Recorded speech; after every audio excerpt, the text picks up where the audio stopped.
Exchanging ideas doesn't mean that we get overwhelmed by student protest and believe that the number of students that come down here and fill up the board represent the students in this district.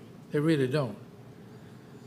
But we've come to that conclusion because they were influential in getting a majority of the board, not the board, but a majority of the board to start with dispensing with random wanding and then dispensing with fully funding of school police and then replacing those positions that were eliminated from school police by climate coaches, which has nothing to do with Dallas rains and the climate and the weather, has to do with the climate and the feelings of people about the culture of the school with no experience at all. Because I did some investigating to, well, who are the people that we hired? And how were they vetted? And to whom are they connected? And I couldn't find too many connections between the people that were hired and their experiences with the climate of the neighborhood.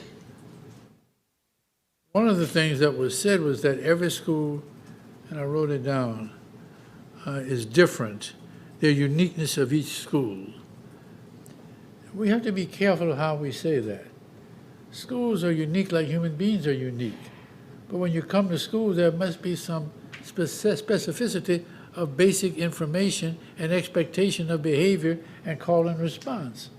You can't be so unique that you don't fit anybody else's model.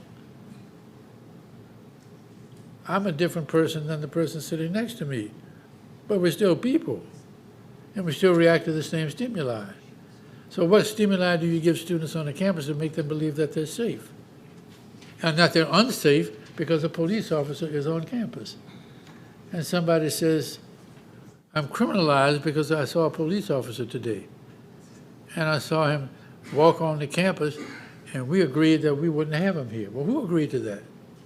Well, they did get 4 board members in the past, and even 5, to say school police will not be on campus, which I think was one of the biggest mistakes that was ever made. I think that. And I'm the one that's been on a campus as a principal longer than everybody on here combined, including my friend Scott Morrison. And the principal in Florida, who's now our superintendent, he was there for a while, but he didn't have that same issue. He may have had the same issue, but it wasn't with the same politics. I think that was a political decision that was made, not a decision that was made based upon fact and need and all of that. I do believe that the presence of a police officer is only as valuable as a relationship that we allow those police officers and encourage those police officers to build with the students. You can't build relationships if you're on the street while they're in the school. They have to be touching the students, listening to the students, laughing with the students, honoring the students, supporting and protecting the students. And I can tell you, this is not hypothetical, having been the principal of Washington High School for 10 years, when the Crips gang was at its maximum, they didn't disappear, but the activities disappeared for the most part. And that tragedy that happened the other day, where that child was killed, would not have occurred if police officers were on that campus, because the relationships would have allowed them to know what was going on. Because when the person who showed up said, that's not my job, I don't do that, I'm going over here to the bathroom, or wherever I'm going, but I don't handle that. That's not a police officer talking. And the presence of the police officer would have been a deterrent, because the students would have known what that police officer, he or she, can do and will do. Now, I am not an advocate of everybody ought to be policed. I come from the segregated South. I was policed with a billy club, and all kinds of stuff happened to me when I was growing up in New Orleans. But school police are very different. I remember LA Unified when we had no police. I remember that when we created a police force, they weren't called police, they was called security guards. And they wore plain clothes. They were dressers. They dressed very well, young men. I didn't see any women. And then we went to uniforms, and then vehicles, even went to motorcycles,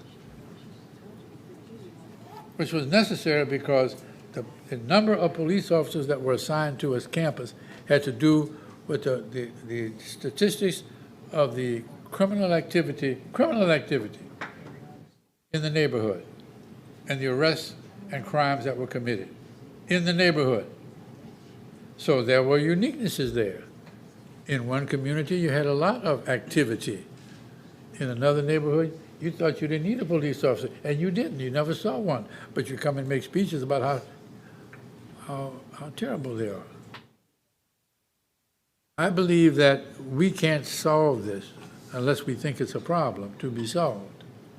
If we just think we're going to adjust to what we have and try to modify ourselves with the notion that we can do without school police as long as we keep saying that they won't be on campus. You're keeping your children unsafe. Which children do you want to be unsafe? Whose children do you want to be unsafe? Their children, but not mine. Not mine. I can tell you that I've been on a campus, middle schools and high schools, where school police were the friendliest people to the children of any people they had on campus. They trusted them more than anybody, including the deans and the vice principals and sometimes the principal.